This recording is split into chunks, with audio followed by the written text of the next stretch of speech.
Welcome, everyone, to another episode in Conversations in the Future of Work, where I am joined by incredible leaders, thought leaders, coaches, and researchers who are all leaning into this new evolution of our workplace. Today, I am thrilled to have on the show a fellow facilitator and partner, Richard Richards. So I'm going to hand it over to you, Richard, to please just introduce yourself to our audience.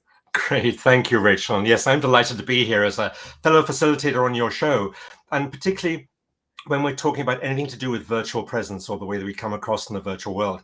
As you know, Rachel, I've been working now for Ariel for about the last 18 years. And since 2014, I've headed up their practice around virtual communication, virtual facilitation, virtual training. And I think the introduction of technology as a way to begin to prepare people to think about their virtual presence is just an awesome use of technology. So I'm delighted to be here. My practice sort of broadly covers all areas of coaching, whether it's presence in person or presence virtual. But clearly the shift to a world where we're working hybrid and working in a virtual mode means that virtual presence becomes even more important going forwards. Yes, absolutely. Could not agree more. So I think we can dive right in to this conversation, which, as you foreshadowed, will combine both presence and communication best practices, but then also how technology kind of Sure. comes into the equation. So something that I wanted to touch with you, because it comes up almost anytime I facilitate or coach myself, is this pushing past boundaries of comfort, right? When we think about the way most of us are, we sit in our comfort zones and we're quite happy, and we start to develop this identity of authenticity around this comfort zone. And then you have an amazing coach like yourself show up and start to disrupt that a little bit. So when you're facilitating, how do you help people either shift their concept of what is authentic for them so they can grow and improve, especially like when it comes to something as personal as communication? No, and it's a super question, clearly relevant to the work that you and I do, Rachel. And I think my first answer is first of all, when we think about the comfort zone, typically the comfort zone is something, as you said, we're used to. It's almost like it's our default behavior. And default behavior isn't always the best behavior. So I think anytime a disruptor comes in like you or I and challenges people, we're actually doing a good thing, just to make sure that what your default behavior is it the correct default behavior? I think the second thing is that when I frame this idea of extending yourself in outside the comfort zone into looking at new behaviors or new ways of showing up, I always frame it as what's in service of the people you're talking to. Because really, to some extent, it's not about you. It's about the people you're trying to relate to, the people you're trying to communicate with, or you're trying to present to. What's in service of making this easier for them to connect with you and understand you?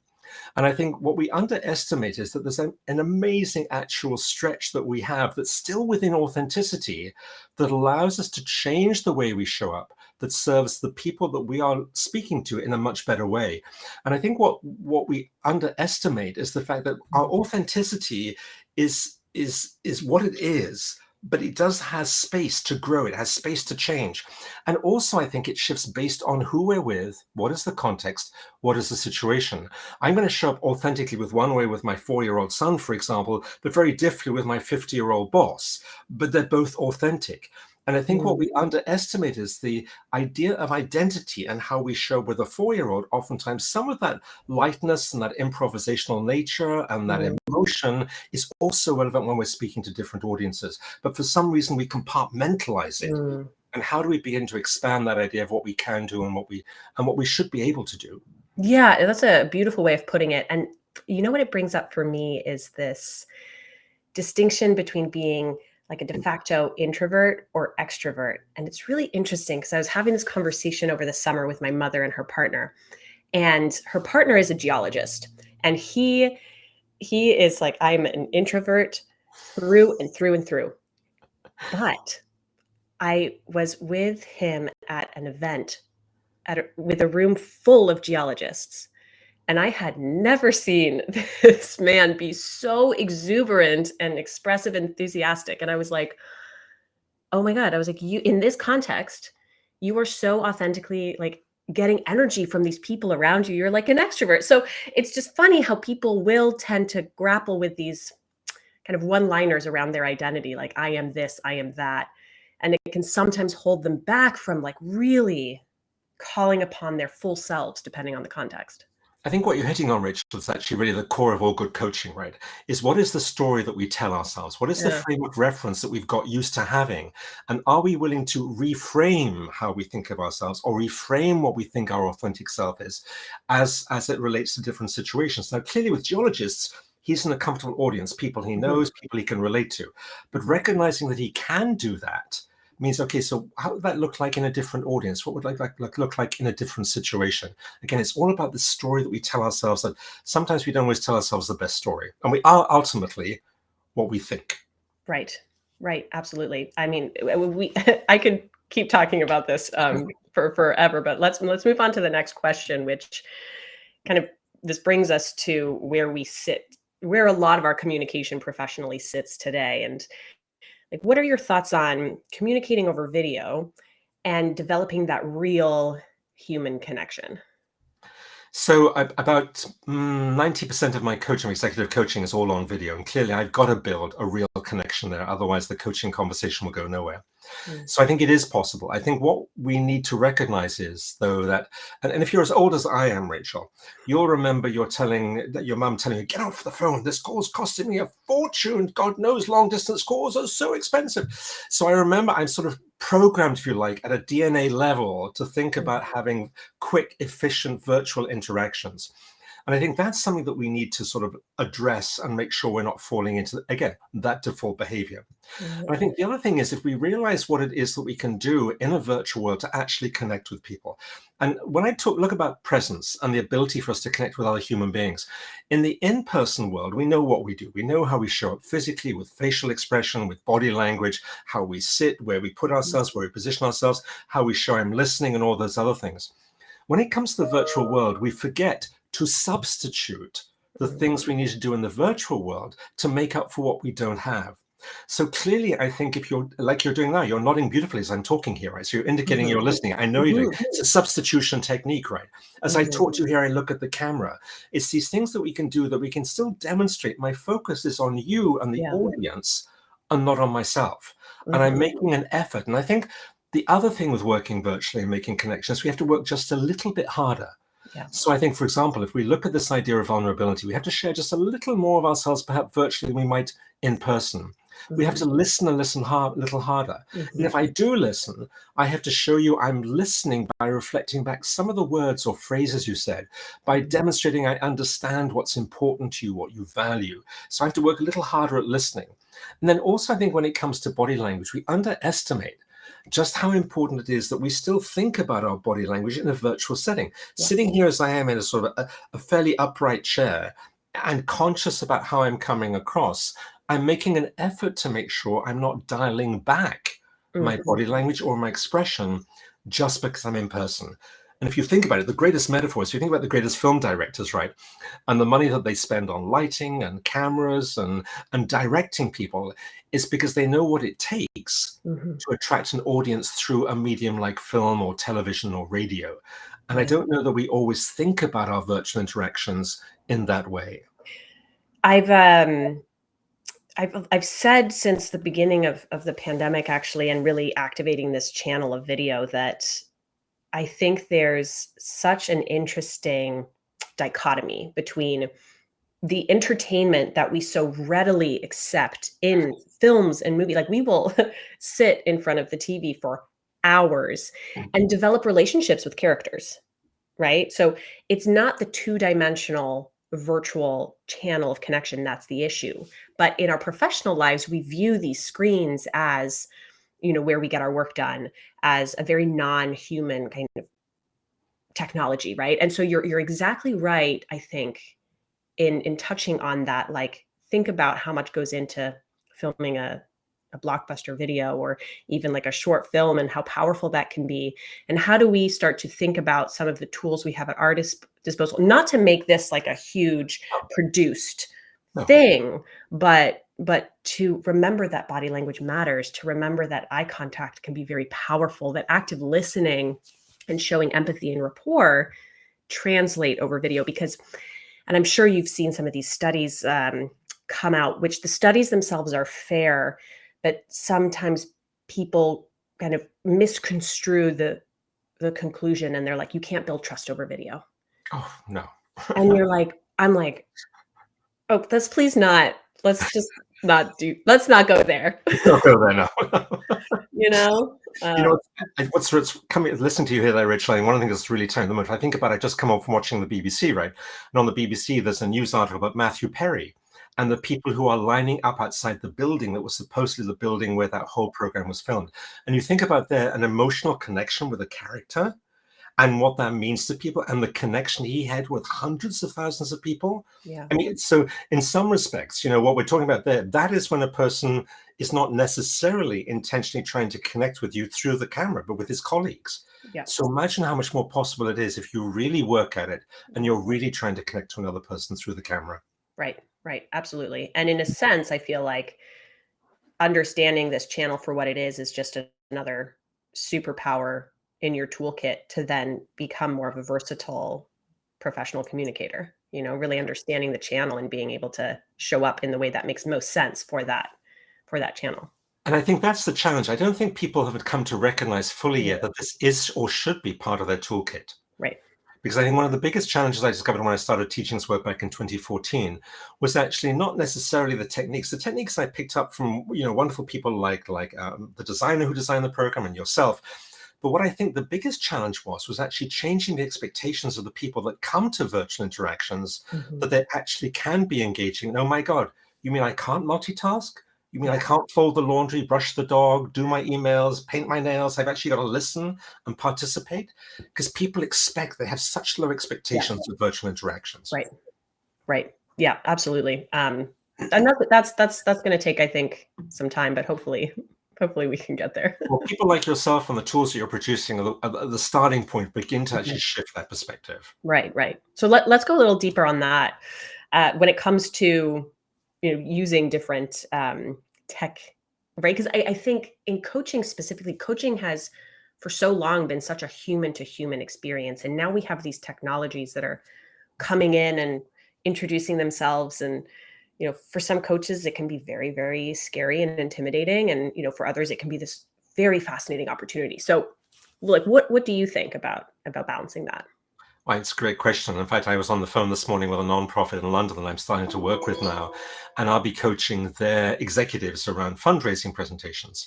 And there's nothing more sort of personal than a fundraising presentation when you're telling the story about a child that you're helping and you're trying to connect emotionally heart and minds with an audience members. And I think about how I'm using blended technology there, right? They're going to send me videos of the stories that they want to tell. They're going to send me in PowerPoint the decks they want to present. I will look at those. I will load them into a platform such as Loom. I will give them feedback through Loom about what I'm seeing in their stories. And then I will meet them in person and we'll take to pieces their stories. But more importantly, we'll focus on how they then themselves present the story to the audience. So it's a blend of sort of pre-work using technology and then actually being in person with the client. And I'll oftentimes do that. I'll ask people, I'll do some work with them on platform. I said, go ahead and do a presentation for me and just film it for me, send it back to me. I'll load it into a platform. I can get a transcript of it. I can count the number of ums and ers and filler words they're using. I can look at the quality of the way they're presenting, and then I can give them feedback there on the video in different bullet points, flagged for them to know where to go, and both the written concepts coming through the transcript. So there are phenomenal ways of using this in a deeply personal way that not only actually allows you to do that, but also gives them a permanent record of your feedback and what they're doing, which I think if you think about in-person coaching that you're not recording, you don't have that luxury. Now they have a video they can go back to with the feedback. And certainly when I'm doing group coaching, what I'll do is I will record the feedback from the other people who are observing the coaching situation. So the person gets my feedback and their colleagues or their peers' feedback, and then can review that quietly later on. Right, right. Yeah, I mean, for platforms like that, the amplification of your work as a coach and the different touch points and the record keeping, as you said, is amazing. And then what about, I mean, like taking it the next step, right? Like what about some of these, like virtual sapiens, for example, right? AI that's doing some of the coaching. How do you balance that? So I think that's a great question. So first of all, the other platform I'm using clearly also has AI in terms of counting the number of filler words, and then I can take out the filler words and away it goes. And certainly with something like Virtual Sapiens, what's brilliant about Virtual Sapiens is it gives people a whole bunch of different readings around different dimensions that are really important to the other person, to the audience. So they're getting a reading on how they're showing up with specific feedback around specific dimensions. And again, like all, if you like, psychometric tests, virtual sapiens or any other technology is not the be all and end all. It's not the final answer. It is a snapshot at that moment of time. But what it does do is it gives you a snapshot of how you're being perceived, and then it gives you choices. And you then have choices to change things or not change things. And ultimately, I think when it comes to learning and development, as adults, right, and pretty much as teenagers as well, we want to have choices about what we learn and how we learn and what we choose to do differently. And again, a tool like Virtual Sapiens sensitizes you to what could change, and if you did change, what it would do around dimensions like trustworthiness or perceived expression and other dimensions. So I think it's an enormously powerful tool. I think the other thing is this idea of allowing yourself to do it once, get a benchmark reading, and then try on some of the things you want to try on, and wait, get a different reading. How cool is that? Yeah, absolutely. We love actually when people use our tool to test different habits, right? Like going back to our first question of around authenticity and like developing and rewiring new behaviors. Sometimes we'll see people go in and, initially it'll be like, we didn't see your hands at all. Yeah. And then they'll be like, okay. And then they'll do it again and be like, I was told to use my hands. I'm going to just use my hands a lot. And then and then in the next round of feedback, it's like, you used your hands, but you used your hands to the point where it was almost distracting. So like lower. And then people are like, oh, okay. So now I have to let me be more intentional about this. Like what feels right. And what is then perceived as an asset in my communication. So we love it when people play around with a tool like that. And I think to your point earlier on, clearly, as you said, this idea about authenticity and how we change ourselves is deeply personal. So the idea that you can actually practice this in the safety of a piece of technology where nobody else is watching, where nobody else is going to see it, and try these skills on in that way. I mean, how cool is that when you've got a really safe, psychologically safe space to try stuff on? And particularly if you are also on that introverted scale and you don't want to make yourself look foolish in front of other people, that it's a really safe space to do it. And we all know that learning comes through repetition. You want to make change, you need to repeat what you're doing before it actually sticks. Yes, absolutely. Yeah, that was one thing that surprised us, actually. I was nervous personally that people would not want to receive feedback from AI at all, or feel more heavily judged by the technology. But in actual fact, people have found it a little bit safer to practice some of those things in front of what they perceive as a very objective measure, right? Versus, I mean, I think it's different if they're working with a professional coach, but sometimes within general workplaces, getting feedback on your presence is like really hard and very touchy and very personal. And sometimes, oftentimes people don't do it so well. So it's also open to potential bias by the facilitator too. You have a facilitator who's biased in some particular way, skin color or sex or orientation, whatever those things are, right? There's a danger that that's clouding what they're saying and how they're saying it. Right. So I think there's also something about the fact that Virtual Sapiens comes in with absolutely no prejudgment about any of those qualities, that it becomes just a piece of information. And I think the other thing I've discovered in using Virtual Sapiens, the way we have done in workshops, is to also clearly position it.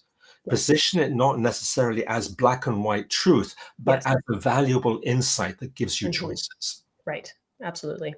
Well said. Awesome.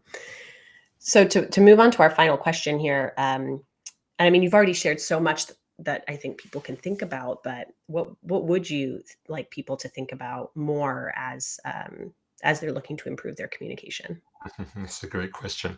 And I think what I love about it is my invitation will be, when you communicate, is to think less in some respects about what you communicate, but is to think about the quality of the connection you have with the person or the people you're communicating to.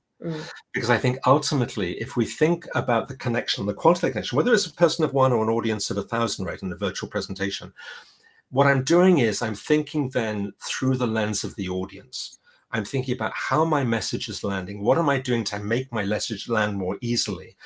Instead of just sort of presenting quite frankly, a deck of data and information which may or may not be relevant to the audience, or may not be communicated in a way that the audience can access it or understand it or appreciate it. Because again, when we look at connection, we're looking at a connection at two levels. We're looking at an emotional connection and we're looking at a cognitive connection.